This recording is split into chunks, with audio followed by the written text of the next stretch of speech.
ধন্যবাদ জ্ঞাপন কৰিছোঁ আৰু লগতে নৱবৰ্ষৰ আন্তৰিক শুভকামনা জ্ঞাপন কৰিছোঁ।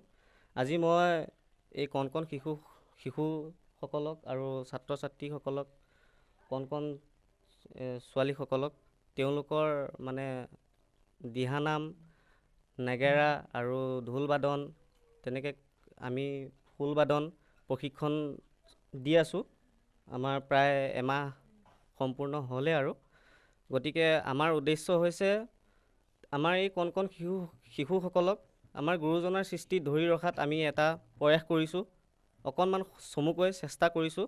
মোৰ লগতে আমাৰ ককাইদেউ প্ৰাঞ্জল প্ৰতীম নাথৰ প্ৰচেষ্টাত আমি এই প্ৰশিক্ষণ যিহেতু আমাৰ সৃষ্টি পূৰ্বাঞ্চল সমন্বয় গোষ্ঠীৰ সৌজন্যত আমি এই প্ৰশিক্ষণ আৰম্ভ কৰিছিলোঁ আৰু তেনেস্থলত মানে ভাল লাগিছে নিজৰে।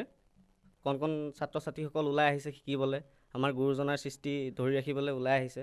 আমাৰ ভাল লাগিছে, মোৰ ভাল লাগিছে। গতিকে আমাৰ যিখিনি প্ৰাথমিক তেওঁলোকক দিবলৈ চেষ্টা কৰিছোঁ, আমাৰ যিখিনি প্ৰাথমিক জ্ঞান তেওঁলোকক দিবলৈ চেষ্টা কৰিছোঁ আৰু তেনেদৰে প্ৰশিক্ষণ চলাই গৈ আছোঁ।